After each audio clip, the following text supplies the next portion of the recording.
Hello there, and welcome to blog number 80, or indeed vlog, I guess, number one perhaps.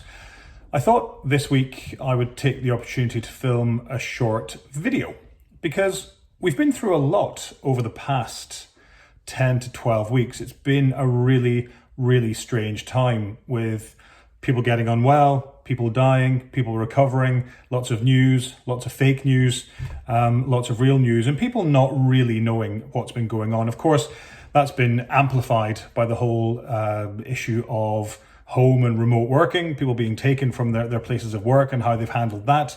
And of course, our hearts go out to people that are stuck in their own in apartments, or have young families and are stuck in flats and are having to work at home with a partner, and everything that goes with that.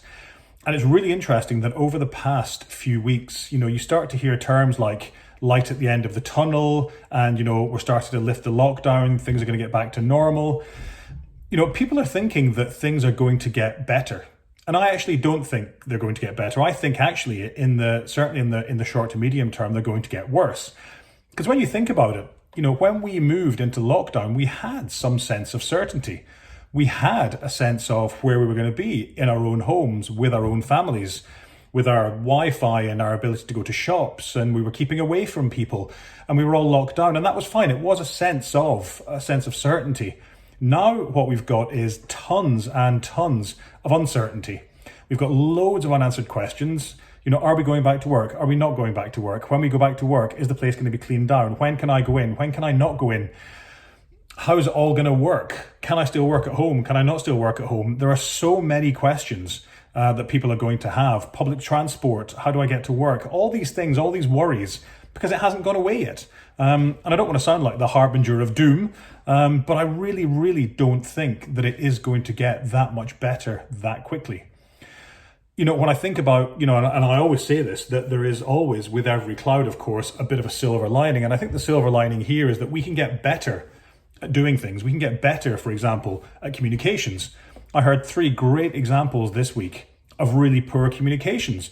One organisation that sent a note out to all staff saying we're going back on July 10 or July 29th back into the office, which of course would have thrown a giant cat among the pigeons for those people who were worried about being in an office environment. What's the cleaning process going to be? How are we going to work together? What's the rota going to be? How clean is the place going to be?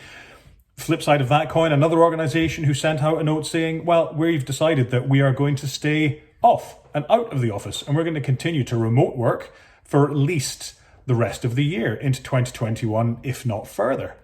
And of course, for people that live on their own, or people that are stuck in that apartment with their kids, that is a dreadful thought as well.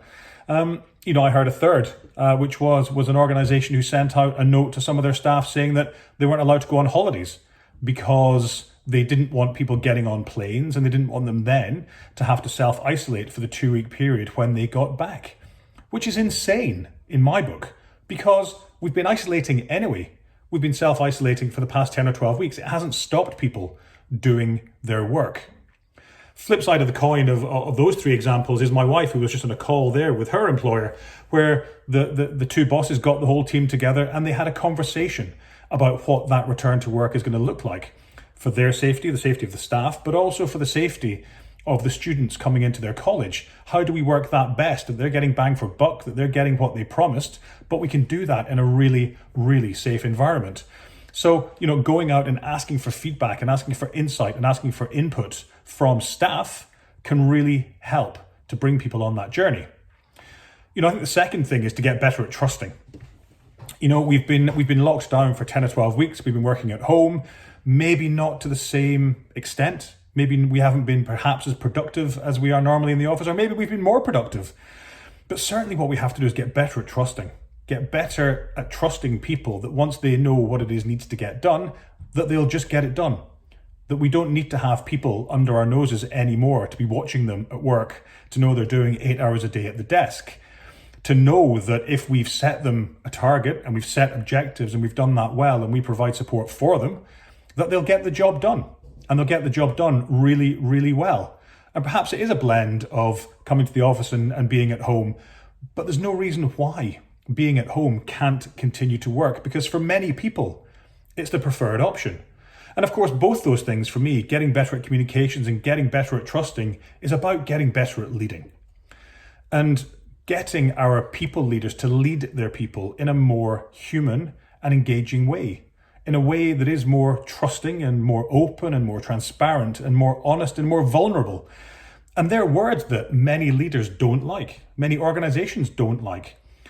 But what we've seen, certainly through this, is that companies haven't gone down the pan because their people aren't working at home, they aren't putting in the hours. In fact, we know from studies people are putting in way more hours. What we do know is that people will still try to do their best if they have something that they can believe in, whether that be a leader or a team, whether that be underpinned by really good, solid values and a really, really engaging purpose.